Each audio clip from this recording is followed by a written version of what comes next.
good day everyone. So the topic is all about Chapter 10 Special Issue in a Training Employee and Development.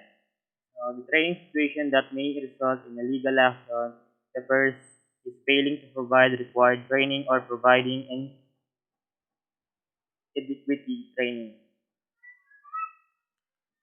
Ito yung mga company na di ka na required mag-training. Usually dun sa mga may work experience na or dating empleyado na ng company na yon or alam na yung gagawin na yon. Pero dun sa mga bago, need mo talaga mag-training or mag-take ng training session.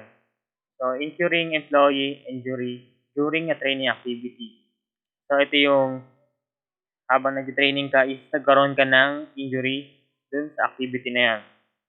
The third is incurring injuries to employee or other outside the training session. Ito yung habang magkakasama kayo or may ginagawa kayong training activities is nagkaroon kayo ng injuries doon dahil doon sa kasama mo. The fourth is incurring breach of confidentiality defamation. Ito naman yung paglabag or may nilabag ka dun sa ginagawang training session or nandadaya ka or may paninira dun sa ginagawa ng iba.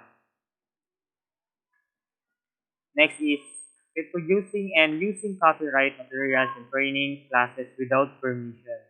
Ito naman yung panggagaya mo or pangunguha ng idea or details dun sa ibang company kung ano yung mga ginagawa nila. Hindi ka nagpapaalam dun sa mismong gumawa nun or may-ari. Kailangan pag kukuha ka ng details or information or kinopya mo lang yan, kailangan may permission ka ron sa pinakamayari. The next is excluding women, minorities, and older Americans from training programs. Kadalasan dun sa mga training kasi is wala or hindi required yung mga babae o minorities or elders na mag-take ng training programs na yun. The next is not ensuring equal treatment while in training. Ito naman yung training na kailangan is dinadoble mo pa yung knowledge nila habang nag-training sila, yung treatment mo doon sa isang workers. The next is requiring employees to attend training programs they may find offensive.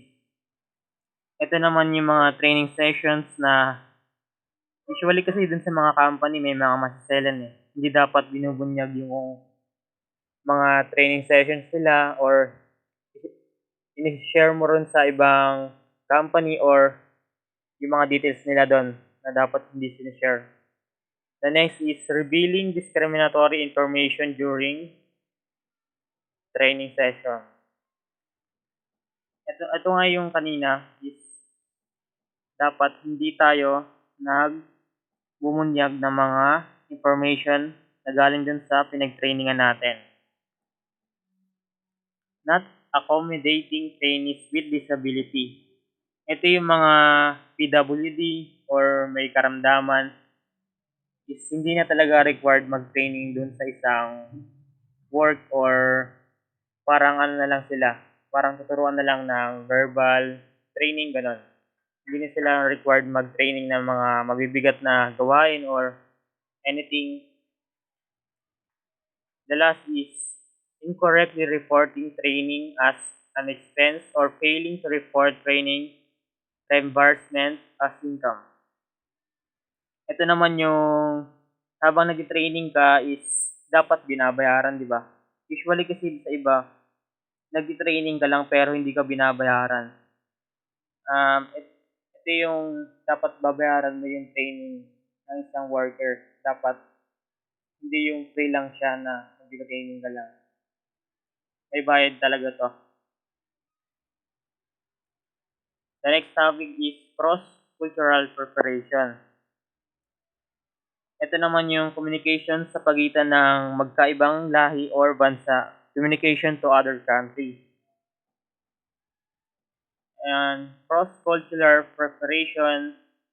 So, ayun nga yung sabi ko kanina, ito yung company na may connection sa ibang bansa na may tinayo ka na building doon na connection mo, the foreign country.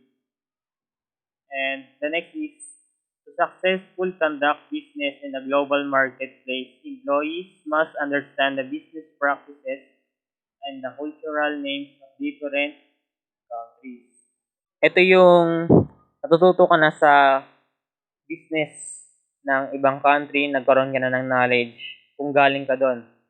So, ma-share mo doon sa isa mong company na usually sa Philippines, yung natutunan mo doon sa ibang bansa na mga style or gagawin para umangat yung isang company or business. The next topic is types of employees in global companies. Parent country national. So, ito, ibig sabihin, halimbawa na lamang dun sa mga company ng mga courier rider. Ito yung mga, kunyari, Lalamove or Mr. Speedy, Grab. Usually, di ba, galing sila sa ibang bansa or dito lang parang ang tawag doon, yung Mr. Speedy is naglabas dito na sa Philippines ng courier company nila. So, ayun yung mga tinatawag nating shares or pagka double ng mga company nila, di ba? The next is host country national. Ito naman guys yung for example na lamang guys is yung Honda. 'Di ba may sa ibang bansa may mga representative tayo niyan ng mga brand ng mga motor like sa US, Philippines, Japan. Ayun yung tinatawag nating host country national. Kung tawagin sa mga halimbawa lang. Next is third country national. Ito yung guys, yung na mag-a-apply ka ng job sa ibang bansa or abroad or nag-send ka ng application dun sa ibang bansa para mag-apply ng trabaho. But sa panahon ngayon is stop application muna during pandemic. Kaya yung mga employees natin is na-stop yung mga application nila dun sa ibang bansa and di mo na nag-hire, di ba? So, ayun yung tinatawag natin the third country national sa pagkakaintindi ko lang guys. So, the next topic guys is ipapakita ko sa inyong table which is mag-compare tayo ng two countries, Japanese and Americans. So, ito yung may iba't iba silang community life, business practices, organizational dynamics, interpersonal dealing. So, mag-umpisa tayo dun sa community life. Doon naman sa community life guys, sa Japanese is which is compare natin sa Amerika is magkaiba talaga. Sa Japanese kasi 'di ba may mga culture sila ng mga pananamit doon or pamumuhay, may mga culture sila ng mga sinusunod. Doon naman sa Amerika is iba naman. May mga sarili-sarili din silang ginagawa or damit na sinusuot or mga nakasanayan ng gawin like doon sa Japanese. The next naman is the business practices. Pagdating naman sa business guys, alam naman natin na mas angat yung America is mas advanced sila sa mga business minded or mga company na angat which is compare natin dun sa may mga sa Japan, meron silang different practices and operation na ginagawa like dun sa Amerika na advanced na talaga, ethical or mas marami nang alam dun sa business practices. The next topic is organizational dynamic.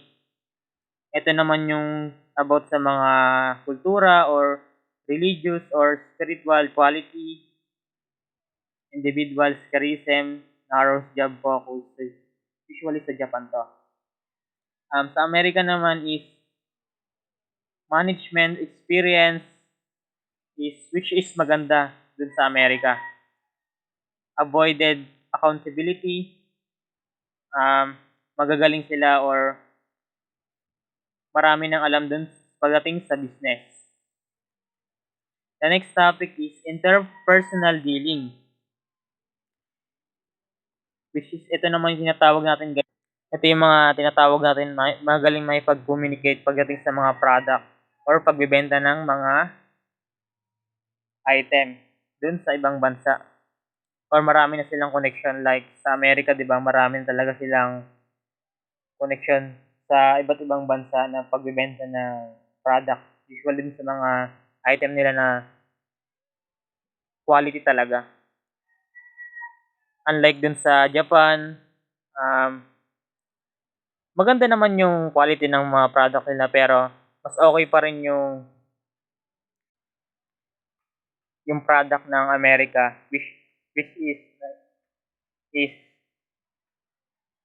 subok na talaga na gamitin. So ito guys is based lang sa alam ko or naintindihan ko dun sa table na yan. The next topic guys is all about Hofstede's cultural dimension. Meron tayo ditong power distance or pataasan ng pagdating sa company. So nangunguna dito yung Malaysia pagdating dito sa mga parang pamamaraan or pataasan. And the next is uncertainty avoidance. Ito yung tinatawag or safety security and rules and regulation pagdating dun sa uncertainty avoidance. Next is individualism, collectivism. Ito yung better quality, high standard of life like sa Amerika. Sila yung may highest quality na pamumuhay o standard living like sa mga modernisado nilang mga kagamitan or using business practices. And the next is masculinity masculinity or ito naman yung sa usually to, sa mga lalaki to eh. Ito naman yung sa pamumuhay or ito naman yung parang ginagawa ng mga lalaki and madalas na parang mga prank ganun sa pagkakaintindi ko lang. So the last is long term, short term. Ito naman yung time orientation, religious or paniniwala, nationalistic. Like sa mga religious, may sari-sarili silang paniniwala sa ibang bansa or cultural na nila yun.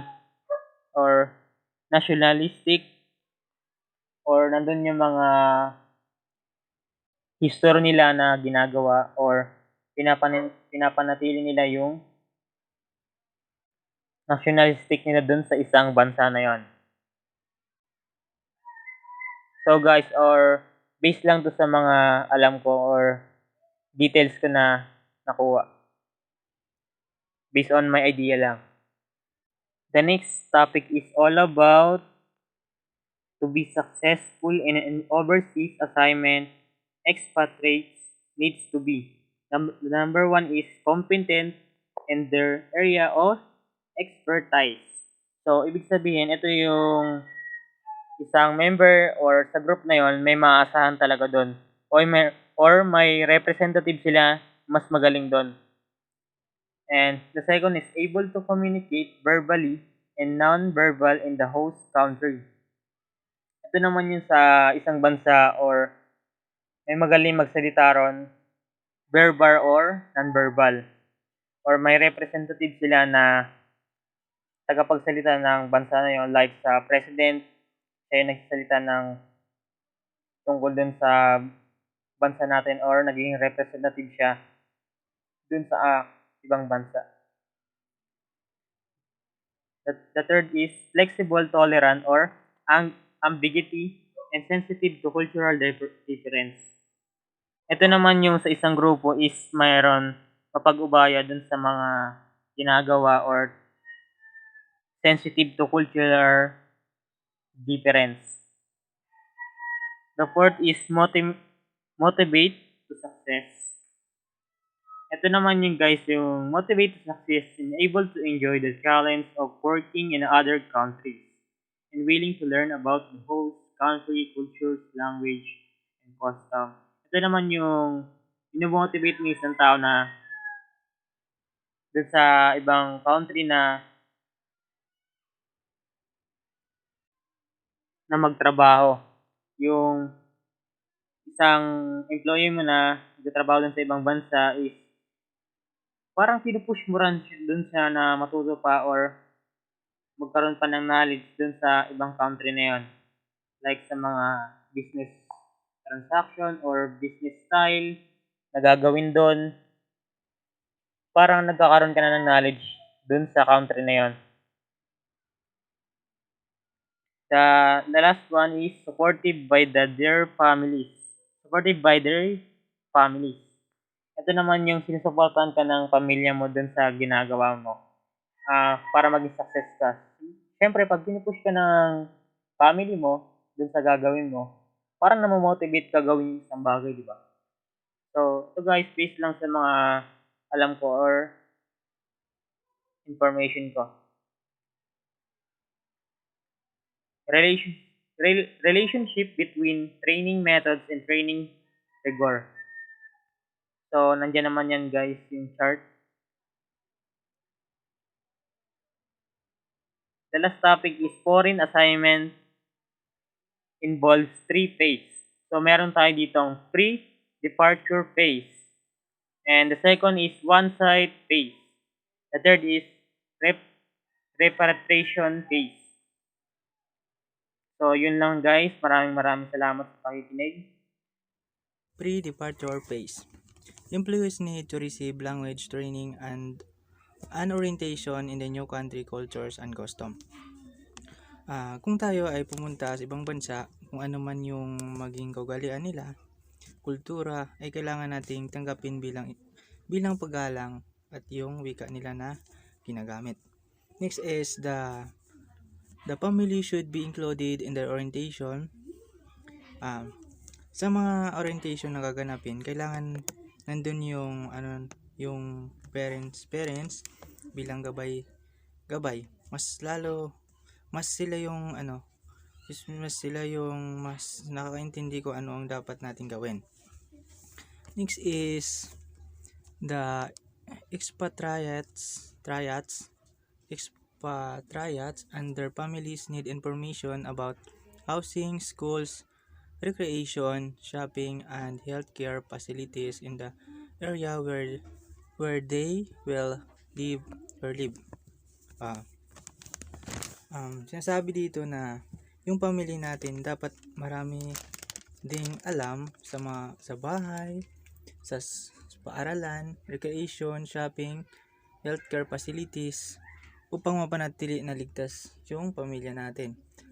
Lalo na ngayong pandemya, pinaka-importante talaga yung healthcare natin. Next is experimental training methods are the most effective in assignments that require significant interpersonal interaction with host nationals. Okay. Yung experiencing o ano, yung experiencing o pagsasanay, mas lalo itong effective kung kukuha tayo ng idea sa mga expert, mag-research tayo ng mga video na makatulong sa atin ng pagsasanay. Next slide is on-site phase. Training involves country orientation to the host country and its custom and cultures through formal programs or through a mentoring relationship. Dito tayo kumukuha ng advantages kasi yung sa ibang bansa pagdating sa training, mas lalo silang competitive, mas lalo pa nating pagbutihin yung pagkasama natin sa ibang bansa. Kasi yun yung maging way para yung organization natin o isang kumpanya ay mas lalo pang lumago. Next is expatriates and their families may be paired with a mentor from the host country who helps them understand the new and familiar work environment and community. Okay. Bilang family or the organization, kailangan na magkaroon talaga ng isang volunteer para mas lalo pa maging pamilyar yung magiging trabaho, lugar at ang pamayanan. Repatriation phase. Prepares expatriates for return to the parent company and country from the foreign assignment. Yung magiging yung sinasabi dito, magiging handa tayo sa pagbalik ng parent company o kaya marami pang mga task na gagawin, marami pang maituro sa mga empleyado. Next is many expatriates decide to leave the company because the assignment that they are given upon return has less responsibility, challenges, and status that the parent assignment.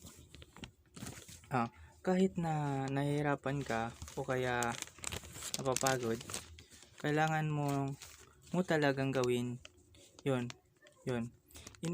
Iniisip mo yung magiging positive na result na iyong hirap. Pinagpaguran, lalo na pag mayroon kang kumpanya ay malaki yung maitutulong at lalo pang ma-improve. Repatriation phase. Kasi pag nasa ibang bansa, mas lalo pang competitive sila pagdating sa kumpanya. Ay malaki talaga yung pagbabago na mo pagdating sa ibang bansa ka. Next is, employees should be encouraged to self-manage the repatriation process. Yung mga employees, lalo pa nating hikayatin para magiging aware agad sila sa mga gawain at mas lalo pa nilang ma-enhance yung skills nila pagdating sa kanilang mga ginagawa. Virtual expatriates. An operation abroad are assigned to manage without being located permanently in that country. Yung virtual expatriates, isang operasyon sa ibang bansa upang pamahalaan na hindi permanenteng matagpuan sa bansang iyon. Yung magiging operasyon hindi lang sa isang lugar sila nagstay, kundi palipat ulit ng ibang lugar. Allows the employee to manage globally while keeping in the close touch with the home office. Yung mga empleyado ay malayang mamahala kung ito ay nakakonekta sa pamahalaan at naayon sa batas. Are less expensive. Kung hindi naman importante yung mga bibilin, ay wag na natin gagastos pa para makatipid. Kasi kung minsan di natin na malaya na yung isang company natin, kung yung parati tayong gumagastos, di na natin alam kung ano yung magiging resulta, di na natin alam yung kahinatnan ng isang company. Next is, expatriates may take longer to solve problems because of the lack of strong personal relationship with local employees. Kung minsan nangyayari talaga itong mga bagay na ito, lalo na pag nawala ka sa expatriates may take longer to solve problems because of the lack of strong personal relationship with local employees.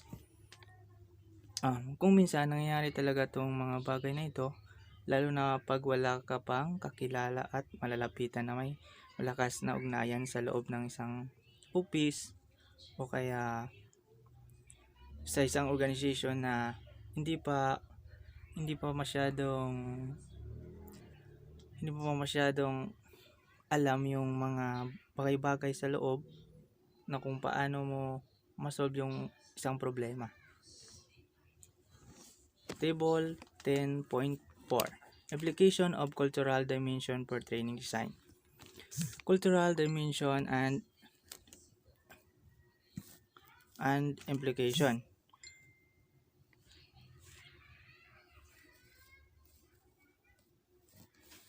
Next is next is yung una yung individualism. Yung individualism ay paglahok sa pag-ehersisyo at pagtatanong upang matukoy ang katayuan sa kumpanya o kultura. Kung ano man yung kakayahan o kultura ng iba. We need to respect them. Arsintently avoidance. Yung kultura na mataas na individualismo ay inaasahan ang formal na kapaligiran. Ito yung hindi tiyak na pag-iwas sa mga kaganapan na pangyayari sa loob ng kumpanya. Masculinity. Yung pakisama natin ay pinahalagahan natin yung relasyon sa kapwa trainees.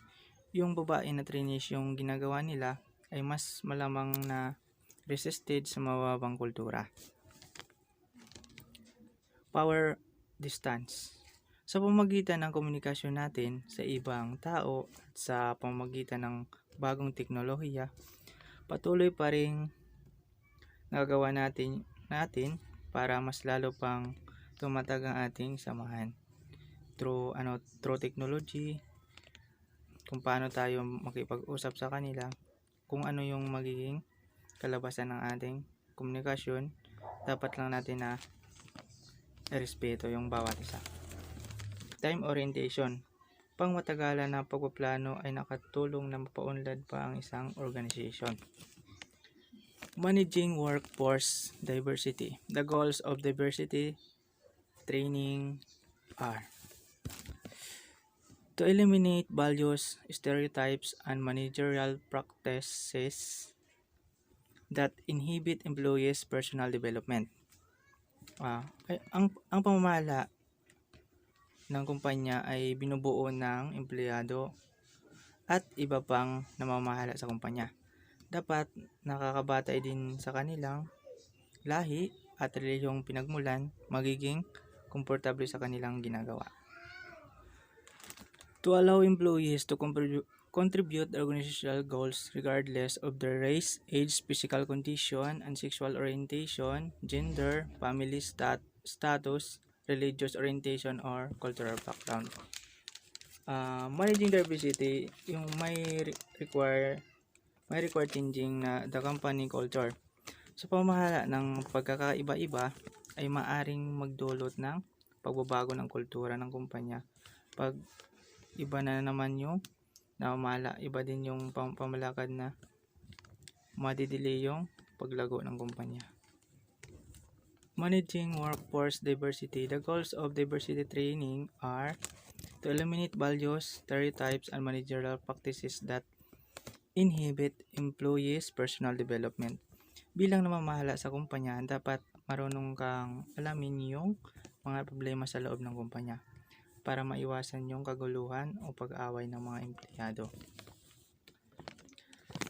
To allow the employees to contribute the organizational goals regardless of their race, age, physical condition, sexual orientation, gender, family status, religious orientation, or cultural background. Sa pag-apply ng trabaho ay nakabatay din sa kanilang kakayahan para magawa nila yung mabuti ang kanilang mga gawain. Managing workforce diversity. Managing diversity involves creating an environment that allows all employees to contribute the organizational goals and experiencing personal growth. Hindi lang yung namamahala sa kumpanya yung magbibigay daan, kundi kasama yung mga empleyado na mapalago at makapagbigay ng contribution sa isang organization para yung magiging improvement nila ay mas lalong mabilis at mas madali nilang ma-achieve yung goal nila ng kanilang company. This includes the access to the jobs and fair and positive treatment of all the employees. Managing workforce diversity. Managing diversity requires the company to develop employees so that They are comfortable working with others from a wide variety of ethnic, racial, and religious backgrounds.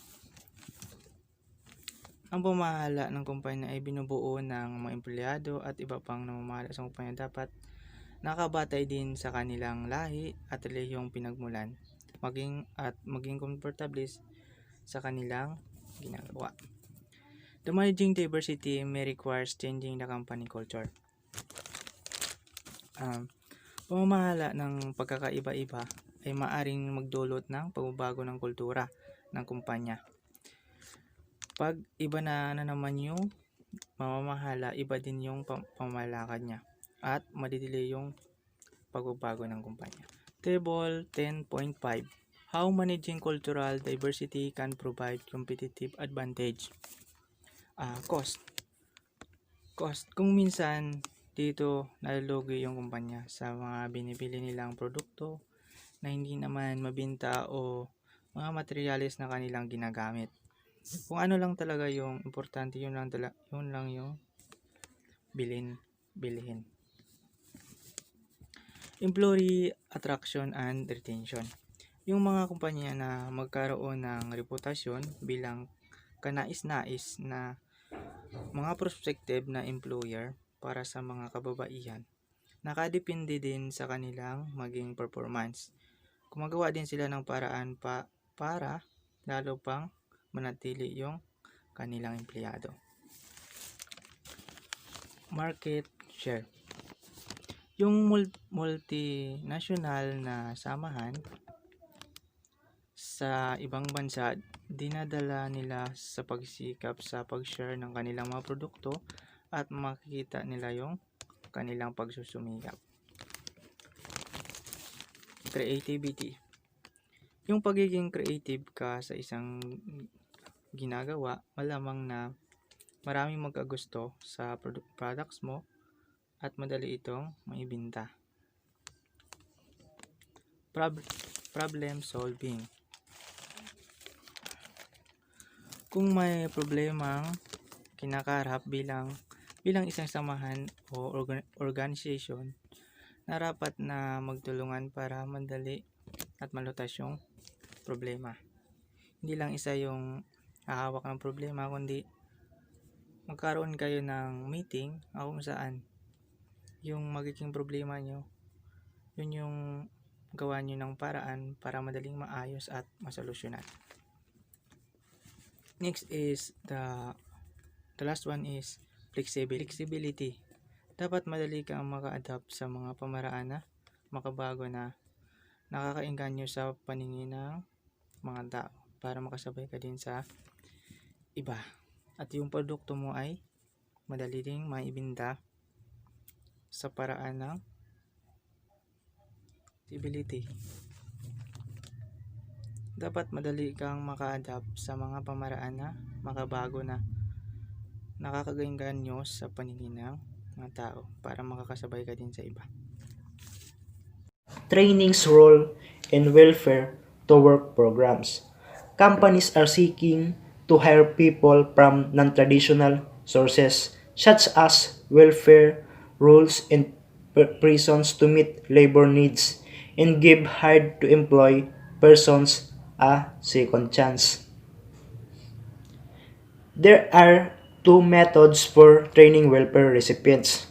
The first model involves government agencies referring welfare recipients to a company-sponsored training program subsidized with money in tax credits from the government. And the second method is for state and local governments to provide life and skills training directly to welfare recipients. The skills developed are often based on the needs of local employers. For example, in Oregon, the Department of Human Resources job training program has helped 19,000 people kind of work. And then participants attend training sessions on basic work habits and learn to interview, write resume, and manage their personal lives. One of problem facing welfare to work program is that as unemployment rises, welfare recipients face competition against an increased number of job seekers who have greater experience. Training issues related to internal needs of the company. Basic skills training. Employers have been forced to develop basic skills training program. Also, as companies move toward high-performance workplace systems, they may kind that current employers lack the skills needed to realize the system benefits. Basic skills include the ability to read instructions, write reports, and do math at a level needed to perform job duties. Melting the glass ceiling. A major training and development issues facing companies today is how to move women and minorities into upper level management positions, how to break this glass ceiling. The ceiling glass is a barrier to advancement to the higher levels of the organization. This barrier may be due to stereotypes or company systems that adversely affect the development of women or minorities. Lifelong learning refers to an account for adult education into which both the employees in the company contribute and the employee keeps even if he or she leaves the company. Employers could match the contributions and receive tax credits for each dollar matched up to $500 per year for each employee.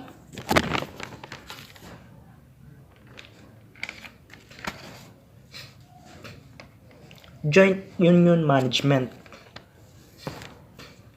Succession planning refers to the process of identifying and developing the future leadership of the company. It is especially important given that the baby boomers are preparing to retire or reduce their participation in organizations, creating vacancies at all management levels. And succession planning help organizations in several different ways.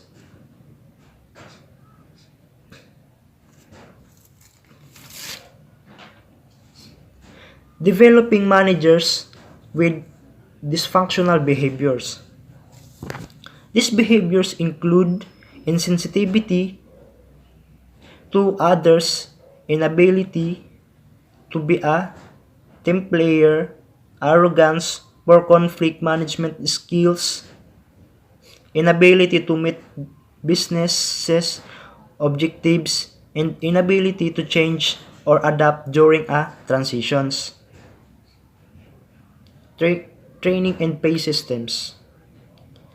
I discuss it later. Table 10.8 Recommendations for melting the glass ceiling.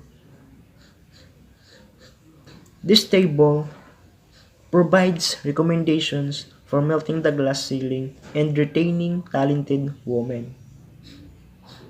First, make sure that senior management supports and is involved in the program.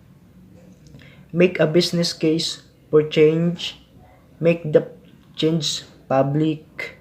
Using task forces, focus groups, and questionnaires, gather data on problems causing the glass ceiling. Creates awareness of how gender attitudes affect the work environment and create accountability through reviews of promotion rates and assignment decisions and promote development for all employees. Through women in leadership seminars, Walmart has been able to help its female employees improve those skills required for management positions. Joint union management programs. It is provide a wide range of services designed to help employees learn skills that are directly related to their job and also develop skills that are portable. The initial goal of these programs was to help displaced employees kind new jobs by providing skill, training, and outplacement assistance. Table 10.9, the succession planning process. And Table 10.9 shows the steps that a company takes to develop a succession planning systems. Number 1, identify what positions are included in the plan, such as all management positions or only certain level of management. Number 2, identify the employees who are included in the plan. Example, in some companies, only high potential employees are included in the succession plan. Number 3, develop standards to evaluate positions. Example, will the emphasis be on competencies needed for each position or on the experience an individual needs to have before moving in the position? Number 4, determine how employee potential will be measured. Typically, succession planning reviews first involve employees, managers, and human resources, like develop the succession planning review. And next, link the succession planning system to other human resource systems. Initiatives and bonuses may be linked to completion of development opportunities. 7 and 8. Determine what feedback is provided to employees. And 8. Measure the effectiveness of the succession planning process. Finally, the succession planning process need to be evaluated. Training and pay systems. Training is increasingly linked to employees' compensation. First, skill-based pay systems and knowledge-based pay systems. Employees' pay is based primarily on the knowledge and skills they possess rather than the knowledge or skills necessary to perform the current job. Company use compensation systems to achieve many objectives, including attracting talented employees to join in the company, motivating employees, and retaining employees by paying wages and benefits. They have an example of skill-based pay system in table 10.10.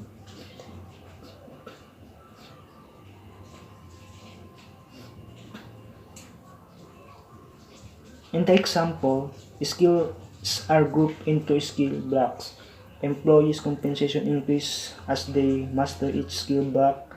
Entry-level employees begin at $15 per hour and can process to $25 per hour by mastering other skill blocks.